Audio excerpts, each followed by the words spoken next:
नमस्कार, स्वागत करते हैं आप सभी का प्रसाद क्लासेस में। ये 50 क्वेश्चन की श्रृंखला है। आज अर्थशास्त्र के क्वेश्चन हैं इकोनॉमिक्स के, जो आपके हर एक एग्ज़ाम में कॉमर्स से रिलेटेड जहाँ जहाँ आता है वहाँ वहाँ पूछा जाएगा।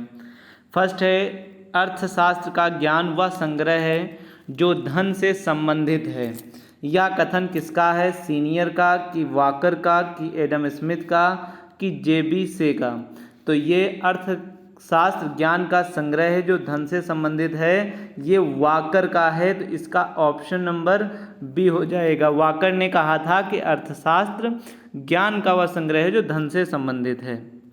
नेक्स्ट है, सीमितता का विचार किस अर्थशास्त्री की परिभाषा का आधार है? तो पीगू का है, कि मेहता का है, कि रॉबिन्स का है, कि मार्शल का है? तो सीमितता का विचार प्रोफेसर मेहता जी ने दिया था, ऑप्शन नंबर बी। तो सीमित का विचार प्रोफेसर मेहता के द्वारा, अर्थशास्त्री के द्वारा दी गई थी। नेक्स्ट है, चुनाव की समस्या की ओर ध्यान आकर्षित करने वाले अर्थशास्त्री कौन थे? पीगू थे, कि रॉबिन्स थे, कि मार्शल थे, कि सीनियर थे? तो चुनाव की जो समस्या होती है तो इस पर ध्यान आकर्षित करने वाले जो थे वो रॉबिन्स थे। तो इसका भी ऑप्शन नंबर बी जो है वो सही हो जाएगा। रॉबिन्स ने चुनाव की समस्या पर ध्यान आकर्षित किया था। अर्थशास्त्र की कल्याणकारी परिभाषा, तो कल्याणकारी परिभाषा किसने दी है? मार्शल ने दी है, कि सैमुअल्सन ने दी है, कि जेएस मिल ने दी है, कि एडम स्मिथ ने? तो इसका अर्थशास्त्र उत्तर हो जाएगा अल्फ्रेड मार्शल ने अर्थशास्त्र की कल्याणकारी परिभाषा दिया है। तो इसका ऑप्शन नंबर ए जो है वो सही हो जाएगा।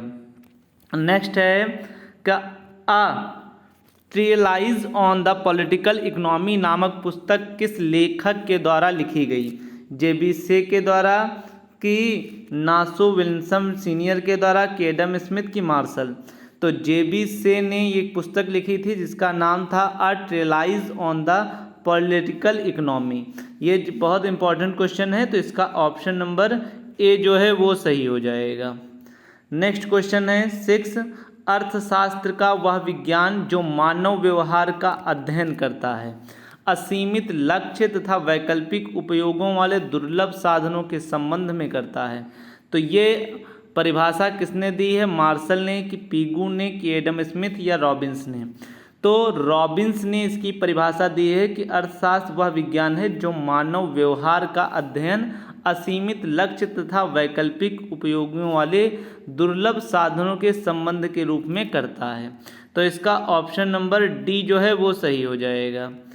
7 नंबर जो है वो ये हो जाएगा, अर्थशास्त्र में अध्ययन में किया जाता है आदर्श विज्ञान के रूप में, कि वास्तविक, या कला विज्ञान, या केवल कला के रूप में?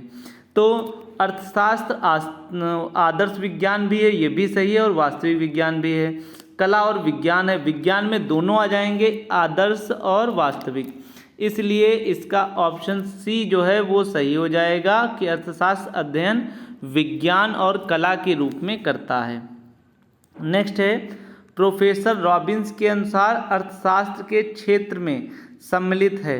तो अर्थशास्त्र के अंतर्गत क्या क्या सम्मिलित है ये पूछा जा रहा है। तो सभी मनुष्य की समस्त क्रियाएं, सामाजिक मनुष्यों की समस्त क्रियाएं, समाज की एकांतवादी मनुष्य की क्रियाएं, और या सामाजिक मनुष्यों की आर्थिक क्रियाएं।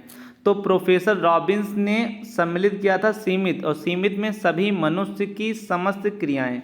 तो इसका ऑप्शन नंबर जो ए है वो सही हो जाएगा। 8 का ए, कि रॉबिन्स ने सभी मनुष्यों की समस्त क्रियाओं को शामिल किया है। अर्थशास्त्र विज्ञान है। क्यों विज्ञान है? क्योंकि यह तथ्यों का क्रमबद्ध अध्ययन करता है, बिल्कुल सही है। अर्थशास्त्र के नियम, कारण और परिणाम में संबंध में स्थापित करता है, कि दोनों की इनमें से नहीं? तो अर्थशास्त्र विज्ञान इसलिए है क्योंकि यह तथ्यों का क्रमबद्ध अध्ययन किया जाता है और इसके साथ नियम, कारण और परिणाम में भी संबंध स्थापित करता है। तो ये भी सही हो जाएगा, मतलब ए भी सही, बी भी सही। तो इसलिए इसका ऑप्शन नंबर सी जो हो जाएगा उपर्युक्त दोनों वो सही हो जाएगा। क्वेश्चन नंबर 10, अर्थशास्त्र सामाजिक विज्ञान न होकर एक मानव विज्ञान है, और ये किसने कहा है? तो ये कहा है रॉबिन्स ने, इसका ऑप्शन ए हो जाएगा। रॉबिन्स ने कहा है कि अर्थशास्त्र सामाजिक विज्ञान न होकर एक मानव विज्ञान के रूप में कार्य करता है। नेक्स्ट है निगमन प्रणाली को प्रथम बार उपयोग में लाने का श्रेय किस देश के परंपरावादी अर्थशास्त्र को है? इंग्लैंड के कि ऑस्ट्रेलिया के कि अमेरिका के कि ब्रिटेन के? तो जो निगमन प्रणाली को प्रथम बार लाया था तो वो लाया था ब्रिटेन के द्वारा, तो इसलिए इसका ऑप्शन 11 का डी जो है वो सही हो जाएगा। नेक्स्ट 12 का वर्तमान समय में निम्नलिखित में कौन सी रीत अर्थशास्त्र के अध्ययन का प्रमुख अंग है? तो कौन सी रीत इसका प्रमुख अंग है? वैज्ञानिक रीत कि सैद्धांतिक रीत कि गणितीय रीत या सामाजिक रीत?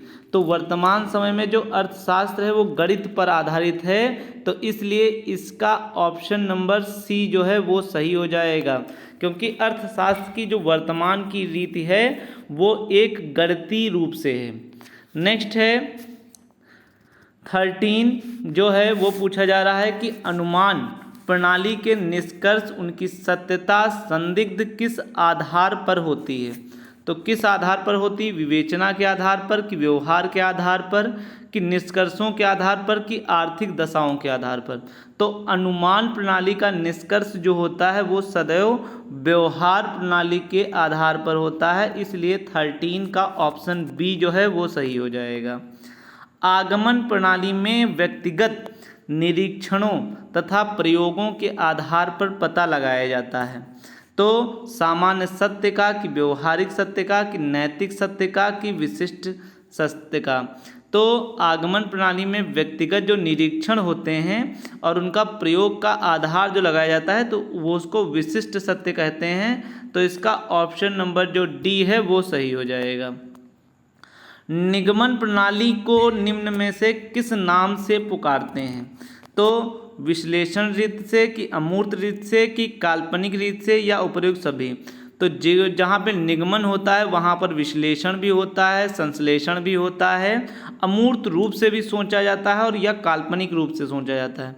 तो ए भी सही है, बी भी सही है और सी भी, तो इसलिए इसमें सभी सही हैं, तो इसका ऑप्शन नंबर डी जो है वो सही हो जाएगा। 15 का ऑप्शन डी। 16 अर्थशास्त्र में किस प्रकार की रीति का सबसे महत्वपूर्ण स्थान है? किस प्रकार का? तो अर्थशास्त्र आर्थिक रूप से करेगा कि विचार रूप से कि नैतिक कि सामाजिक? अर्थशास्त्र जो है धन का विज्ञान है और धन किस में आता है? आर्थिक में, तो इसलिए 16 का ऑप्शन नंबर बी जो है वो सही हो जाएगा।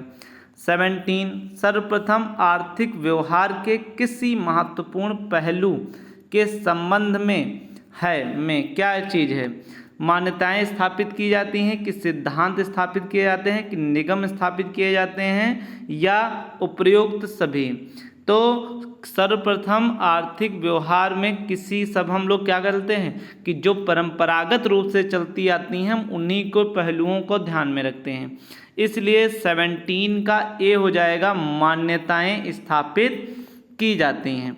नेक्स्ट है अनुभव प्रणाली अथवा आगमन प्रणाली को अन्य शास्त्रियों में क्या कहा जाता है? ऐतिहासिक प्रणाली की, प्रायोगिक प्रणाली की, वास्तविक प्रणाली की, उपयुक्त सभी?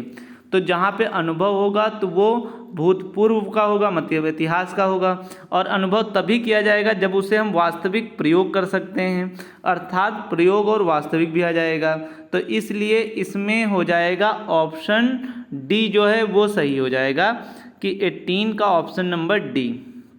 नेक्स्ट है कि निगमन प्रणाली का पूर्ण लेखा जोखा निम्न में से किस पर आधारित होता है? भविष्य पर कि निश्चितता पर कि निष्पक्षता पर कि अनुमानों पर? तो निगमन प्रणाली का जो मुख्य होता है वो हमने बताया था काल्पनिक होता है, अमूर्त होता है और विश्लेषण होगा। तो काल्पनिक किसकी होगा? जिस चीज़ का हम अनुमान लगाते हैं, तो इसका ऑप्शन नंबर डी जो है वो सही हो जाएगा। नेक्स्ट क्वेश्चन नंबर 20 है निम्नलिखित में से किस प्रणाली की सहायता से आर्थिक सिद्धांतों की रचना नहीं की जाती है? आर्थिक सिद्धांत की रचना सरलतापूर्वक, निश्चिततापूर्ण की निगमन प्रणाली या निष्पक्षता? यहाँ पर पूछा गया है कि आर्थिक सिद्धांतों की रचना नहीं की जाती है। रचना वहीं नहीं की जाती जहाँ पे कोई चीज़ कल्पना होती है, और कल्पना या फिर उस चीज़ को हम अमूर्त रूप से केवल निगमन प्रणाली में सोचते हैं, तो इसका ऑप्शन नंबर जो सी है वो सही हो जाएगा। क्वेश्चन नंबर 21, मनुष्य को आवश्यकता की तीव्रता की दृष्टि से निम्नलिखित किसके मध्य चुनाव करना पड़ता है? तो आवश्यकताओं के, कि विचारों के, कि विनियोजन के, कि योजनाओं के। तो मनुष्य को आवश्यकता की तीव्रता के दृष्टि में किसके मध्य चुनाव करना पड़ता है? तो आवश्यकताओं के मध्य में ही करना पड़ता है। तो इसका ऑप्शन नंबर जो है वो ए नंबर सही हो जाएगा। व्यक्ति के साधन उनकी आवश्यकताओं की तुलना में सीमित होते हैं, और सीमित किसने बात कही है? तो वो अभी तक हम हर बार चलते आ रहे हैं, जो सीमित वाली बात कह रहे हैं वो रॉबिन्स कह रहे हैं। सामाजिक वाली बात कौन कह रहे हैं? वो मार्शल कह रहे हैं। धन का विज्ञान कौन कह रहा है? तो स्मिथ कह रहे हैं। तो यहाँ पर सीमित की बात कही गई है, तो इसको आंसर हो जाएगा प्रोफेसर रॉबिन्स हो जाएगा। इसका ऑप्शन नंबर बी जो है 22 का सही हो जाएगा। किसी भी व्यक्ति की आवश्यकताएं नहीं होती हैं, तो कौन सी नहीं होंगी? कि जिनका न्यूनतम महत्व हो, जिनका निश्चित महत्व हो, जिनका समान महत्व हो, जिनका अधिकाधिक महत्व हो। तो किसी भी व्यक्ति की आवश्यकताएं उस वहाँ पे नहीं होती जहाँ पर सभी का समान महत्व होता है, इसलिए इसका ऑप्शन नंबर सी जो है वो सही हो जाएगा। लक्ष्यों, क्वेश्चन नंबर 24 है, लक्ष्यों तथा उनके सीमित एवं वैकल्पिक उपयोगों के साधनों के परस्पर संबंधों के रूप में मानव व्यवहार का अध्ययन किया जाता है। तो कीन्स ने किया है, कि स्टालिन, कि स्पिगु, की रॉबिन्स। फिर यहाँ पे देखिए लक्ष्यों के उनके सीमित, और यहाँ पे जहाँ हमने बताया कि जहाँ जहाँ सीमित से रिलेटेड आ जाए तो वहाँ पर ऑप्शन वहीं हो जाएगा रॉबिन्स। तो इसका भी ऑप्शन नंबर 24 का डी ही हो जाएगा। नेक्स्ट है, चुनाव की समस्या में कौन सा घटक सम्मिलित है? तो चुनाव की समस्या में जो है सीमित साधन है, कि असीमित आवश्यकताएं, कि साधनों के वैकल्पिक प्रयोग, की उपयुक्त सभी। तो मुख्य जो होता है, जो घटक चुनाव में होता है, कि हमें चुनाव उसकी करते हैं क्योंकि हमें असीमित आवश्यकताएं हैं, इसलिए 24 का ऑप्शन नंबर बी जो है वो सही हो जाएगा। क्वेश्चन नंबर 26 है, एन ऐसे and easy on the nature and significance of economic science. ये किसने लिखा है? मार्शल ने, रॉबिन्स ने, के मेहता ने, या पिगू ने? तो इसका आंसर हो जाएगा प्रोफेसर रॉबिन्स ने इसका किया है। तो 26 का ऑप्शन नंबर बी जो है वो सही हो जाएगा। मांग का महत्वपूर्ण तत्व कौन सा होता है? तो मांग के लिए आवश्यक तथा प्रभावी इच्छा हो, निश्चित कीमत हो, कि निश्चित समयावधि हो, कि सभी। तो मांग के लिए महत्वपूर्ण क्या है? कि हर एक जब कोई खरीदना चाहता है इच्छा हो, तो ये सही है। उसकी कोई निश्चित कीमत होगी तभी वो मांग की जाएगी, और निश्चित समयावधि में ही होगी। जैसे जाड़ों में गर्मियों के कपड़े काम नहीं आएंगे, तो निश्चित समयावधि भी होना चाहिए, इसलिए इसके सभी ऑप्शन हैं। तो 27 का ऑप्शन नंबर डी जो है वो सही हो जाएगा। क्वेश्चन नंबर 28, व्युत्पन्न मांग या डेराइव्ड डिमांड कहा जाता है। तो किसे कहा जाता है? जब एक वस्तु की मांग प्रत्यक्ष रूप से की जाती है, जब एक वस्तु की मांग स्वतः दूसरी वस्तु की मांग को जन्म दे, जब मांग के साथ कीमत जुड़ी हो, या उपर्युक्त में से कोई नहीं। तो जब हम एक वस्तु से दूसरी वस्तु की मांग उत्पन्न होने लगती है, तो उसे हम व्युत्पन्न मांग कहते हैं। तो इसलिए इसका ऑप्शन नंबर 28 का बी जो है वो सही हो जाएगा। मांग के नियम के संबंध में निम्न में से कौन सा अपवाद नहीं है? कौन सा नहीं है? कि सीमित उपयोगिता नियम की क्रियाशीलता, की विभिन्न आवश्यकताओं की स्थिति, की कीमत में लगातार वृद्धि या कमी, या आवश्यक वस्तुएं। तो मांग के संबंध, नियम के संबंध में जो सीमित जो वस्तुएं होती हैं या उपयोगिता नियम की क्रियाशीलता होती है, उन पर ये लागू नहीं होते हैं, इसलिए इसका ऑप्शन नंबर ए जो है वो सही हो जाएगा।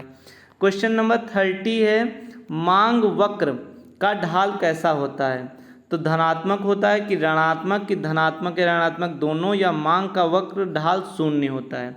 तो मांग का ढाल जो होगा मूल्य के साथ बढ़ता भी है, मूल्य के साथ घटता भी है। तो ये धनात्मक भी हो सकता है और ऋणात्मक भी हो सकता है, मतलब इसका ऑप्शन नंबर सी ही होगा। 30 का ऑप्शन नंबर सी। कुछ घटिया वस्तुओं की कीमत गिराने पर प्रायः उनकी मांग बढ़ने के बजाय घटती है। तो इसका मुख्य क्या है? मांग का नियम है कि गिफिन का विरोधाभास है कि आय प्रभाव है कि प्रतिस्थापन प्रभाव है। तो जब घटिया वस्तुओं की कीमत गिरने पर प्रायः उनकी मांग बढ़ने के बजाय घटती है तो वो है गिफिन का विरोधाभास है। तो इसलिए 31 का ऑप्शन नंबर बी जो है वो सही हो जाएगा। मांग का नियम किस पर आधारित होता है? तो मांग का गुण पर कि परिमाण पर कि परिमाणात्मक पर कि इनमें से कोई नहीं। तो मांग का नियम जो होता है वो वस्तु होती है, वस्तु पर कैसा होता है? वस्तु का परिमाणात्मक होता है। इसलिए 32 का ऑप्शन नंबर बी जो है वो सही हो जाएगा। 33 वह सूची जो विभिन्न कीमतों पर वस्तु की मांगी जाने वाली विभिन्न मात्राओं को प्रदर्शित करती है क्या कहलाती है? आय सूची, मात्रा सूची, मांग सूची की संतुलित सूची। तो वह सूची जो विभिन्न कीमतों पर वस्तु की मांगी जाने वाली विभिन्न मात्राओं को प्रदर्शित करती है तो उसे हम मांग सूची कहते हैं। तो इसका ऑप्शन नंबर सी जो है वो सही हो जाएगा। हीन वस्तुओं के संबंध में मांग का ग्राफ कैसा होता है? तो हीन वस्तुएं जिनको हम लोग पसंद नहीं करते हैं तो उनका धनात्मक होगा कि ऋणात्मक होगा कि संकुचित होगा कि व्यवहारात्मक। तो जिन चीज़ों को हम वस्तुओं को पसंद नहीं करते हैं उनकी मांग कम होती है। मांग कम होगी तो मतलब वो कैसा होगा? वो सदैव ऋणात्मक ही होगा। मतलब उसका 34 का ऑप्शन नंबर बी जो है वो सही हो जाएगा। नेक्स्ट है 35 आर्थिक दृष्टिकोण से कुल उपयोगिता का वह भाग महत्वपूर्ण है जो कुल उपयोगिता घटती हुई दर से बढ़ती है, जो कुल उपयोगिता बढ़ती हुई दर से बढ़ती है, जो कुल उपयोगिता अधिकतम होती है, जो कुल उपयोगिता स्थिर होकर गिरने लगती है। तो इसमें जो है तो कुल उपयोगिता घटती हुई दर से बढ़ती है। तो इसका भी ऑप्शन नंबर जो है वो ए नंबर सही हो जाएगा। सीमांत उपयोगिता कहा जाता है।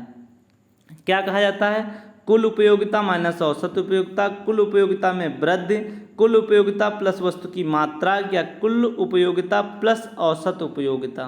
तो हो जाता है जब किसी भी एक यूनिट से जो हमारी कुल उपयोगिता में वृद्धि होती है उसे हम सीमांत उपयोगिता कहते हैं। तो इसका ऑप्शन नंबर 36 का बी जो है वो सही हो जाएगा। सीमांत उपयोगिता ह्रास नियम के कारण कौन कौन से हैं? तो कौन कौन से हैं? व्यक्ति की आवश्यकताएं अनंत होती हैं या आवश्यकता की पूर्ति एक समय में की जाती है, वस्तु की लगातार उपभोग होना या उपयुक्त सभी। तो इसमें होगा कि क्योंकि वस्तुओं की व्यक्ति की आवश्यकताएं अनंत होती हैं, बिल्कुल सही है। वस्तु की पूर्ति एक समय में ही की जा सकती है, बिल्कुल ये भी सही है। और एक वस्तु का लगातार उपभोग होता रहेगा तो उसका धीरे धीरे अपक्षय हो जाएगा, इसलिए ह्रास नियम सब पर लागू होता है। तो 37 का आंसर नंबर डी जो है वो सही हो जाएगा। नेक्स्ट है 38 निम्न में से किस नियम को गोसेन का द्वितीय नियम कहते हैं? तो गोसेन का कौन सा द्वितीय नियम है? समसीमांत उपयोगिता नियम, समसीमांत उत्पत्ति नियम, तटस्थता वक्र सिद्धांत या सीमांत उपयोगिता ह्रास नियम। तो इसका हो जाएगा समसीमांत उपयोगिता नियम ही गोसेन का ऑप्शन का द्वितीय नियम होगा। 38 का ऑप्शन नंबर ए जो है वो सही हो जाएगा। 39 पूर्ण संतुष्टि के बिंदु पर सीमांत उपयोगिता सदैव कैसी होती है?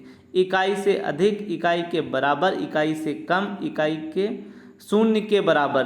तो वहाँ पर जब शून्य के बराबर सीमांत उपयोगिता हो तो वहाँ पे फुल सेटिस्फेक्शन होता है, इसलिए इसका 39 का ऑप्शन नंबर डी जो है वो सही हो जाएगा। सीमांत उपयोगिता वक्र क्या दर्शाता है? मांग वक्र की उपभोक्ता की आय चक्र, वस्तु की पूर्ति वक्र या उपयुक्त में से कोई नहीं। तो सीमांत उपयोगिता वक्र उपभोक्ता की आय वक्र को दर्शाता है। तो इसका ऑप्शन नंबर बी जो है वो सही हो जाएगा। औसत उपयोगिता बराबर होती है किसके? कुल उपयोगिता बटे वस्तु की औसत उपयोगिता, कुल प्राप्त उपयोगिता बटे वस्तु की उपभोग की गई मात्रा, सीमांत उपयोगिता माने वस्तु की मात्रा या उपयुक्त सभी। तो 41 का हो जाएगा औसत उपयोगिता बराबर कुल प्राप्त उपयोगिता अपॉन वस्तु की उपभोग की गई उपयोगिता। मतलब इसका ऑप्शन 41 का ऑप्शन नंबर बी जो है वो सही हो जाएगा। 42 निम्नलिखित में से कौन सी विशेषता उपयोगिता में नहीं पाई जाती है। तो उपयोगिता एक मनोवैज्ञानिक विचार है। उपयोगिता की गणनावाचक माप नहीं किया जा सकता है। विभिन्न वस्तुओं की उपयोगिता भिन्न भिन्न होती है, या एक वस्तु की उपयोगिता भिन्न व्यक्तियों के लिए भिन्न भिन्न होती है। तो इसका 42 में हो जाएगा कि उपयोगिता का कभी गणनावाचक मापन नहीं होता है। तो 42 का ऑप्शन नंबर बी जो है वो सही हो जाएगा। नेक्स्ट है कि मार्शल समर्थक किसके थे। तो मार्शल जो मुख्यतः समर्थक थे गणनावाचक उपयोगिता दृष्टिकोण के कि क्रमवाचक दृष्टिकोण के, दोनों के, इनमें से किसी नहीं। तो मार्शल समर्थक थे गणनावाचक उपयोगिता दृष्टिकोण से। तो इसका ऑप्शन नंबर जो ए है वो सही हो जाएगा, ऑप्शन नंबर ए। 44 कह रहा है कि कुल तुष्टिगुण कब घटना प्रारंभ होता है। जब सीमांत तुष्टिगुण के धनात्मक होने पर, सीमांत तुष्टिगुण के ऋणात्मक होने पर, सीमांत तुष्टिगुण के शून्य होने पर, या सीमांत तुष्टिगुण के संतुष्टि होने पर। तो कुल तुष्टिगुण कब होता है, तो जब सीमांत तुष्टिगुण के ऋणात्मक होने पर होता है, वहाँ पर ही कुल तुष्टिगुण की घटना प्रारंभ होती है। नेक्स्ट है 45, जब दो वस्तुएं पूर्ण प्रतिस्थापन होती हैं तो तटस्थता वक्र क्या होता है। मूल बिंदु के उन्नतोदर, मूल बिंदु के नतोदर एक सरल रेखा के रूप में, नीचे से धनात्मक ढाल के रूप में। तो 45 का सी हो जाएगा, एक सरल रेखा के रूप में होता है। अगला है 46, उपभोक्ता की तटस्थता वक्र का ढाल कैसा होता है। तो धनात्मक होगा, पॉजिटिव की निगेटिव की समानांतर की लंबवत। तो उपभोक्ता की तटस्थता वक्र का ढाल सदैव ऋणात्मक ही होता है। 46 का ऑप्शन नंबर बी जो है वो सही माना जाएगा।